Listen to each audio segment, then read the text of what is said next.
Lijep pozdrav, dobrodošli u ProTipster Hrvatska. Najzanimljivija utakmica ove srijede u Ligi prvaka jest ona između Barcelone i Chelsea, pa zato danas radimo najavu ove utakmice. Prva utakmica igrana na Stamford Bridge u Londonu završila je rezultatom 1-1. Zapravo utakmica je išla nekako u smjeru u kojem smo to bili očekivali. Barcelona je bila tada u boljoj formi i došla je po pozitivan rezultat u London i u tome je na kraju i uspjela. Nakon sat i vremena igre Chelsea je bio prvi došao preko Williana do pogotka, no pogreškom su Londončani dopustili povratak u igru Barceloni koja je preko Messija izjednačila i to je zapravo bilo to od onoga što smo vidjeli. Barca je zabila gol u gostima, to je bilo ono što je htjela i danas na domaćem terenu ima jako dobar rezultat. Naime, cijela ove sezone Barcelona je neporažena na Camp Nou i danas Chelsea očekuje jako težak posao. Da, u teoriji igraju Chelsea i neki neriješeni ishodi, no to bi trebali biti ishodi od neriješeni 2-2 pa na više, što će biti jako teško postići, pogotovo što Barcelona ove sezone igra nešto i opreznije, prima puno manje golova i nije joj tek tako zabit 2 gola. Na strani Katalonaca je uoči ovog susreta i forma. Dobro, sad za vikend je Barca bez problema protiv zadnje Malage slavila 2-0, bila je to rutinska pobjeda gdje su domaćini ostali bez igrača u prvom poluvremenu, tako da je to se bez problema odradilo, ali kolo prije Barca je tukla kod kuće Atletico sa 1-0, čime je napravila ogroman korak prema naslovu prvaka. Tako da forma Barcelone je stvarno jako dobra.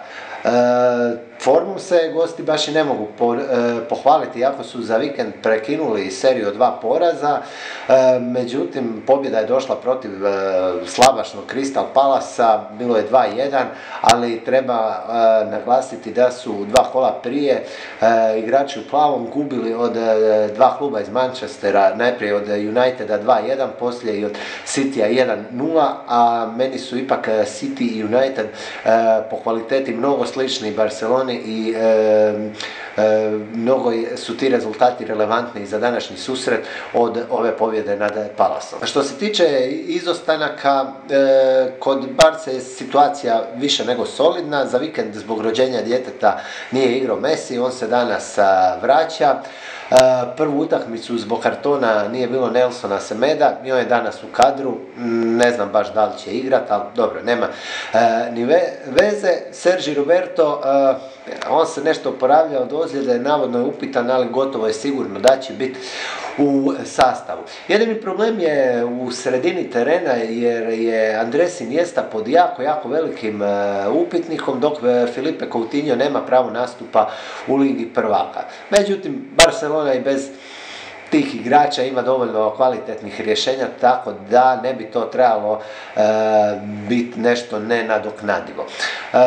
Što se tiče Chelsea, oni službeno, koliko sam za sad gledao, nemaju potvrđenih izostanaka.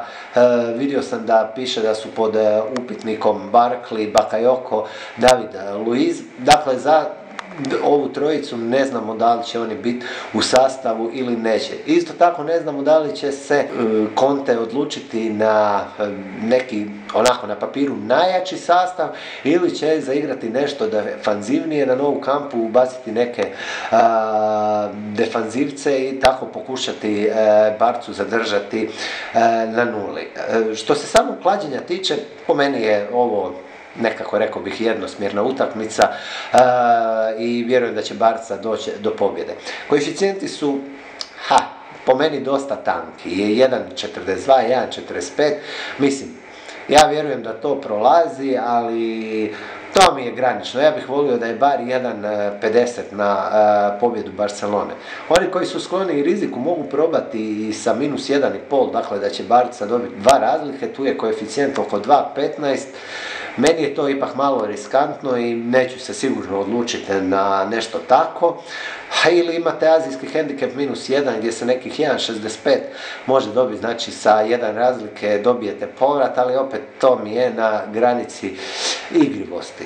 Ne znam zašto, ali kladionice predviđaju da će tu biti dosta golova, možda radi uplata igrača jer je na više od 2,5 gola koeficijent samo 1,58.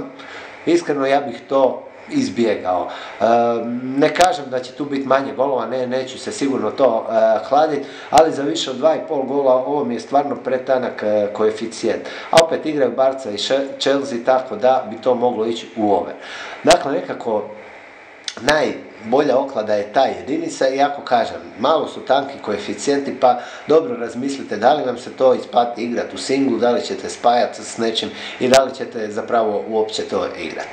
Evo, toliko od mene za danas. Ja vas pozivam da nas i dalje pratite i na našim stranicama i na Faceu i Twitteru, da nas se pretplatite na naš kanal na YouTubeu i ako vam se sviđaju ovi videi, drago bi mi bilo da ih podijelite dalje.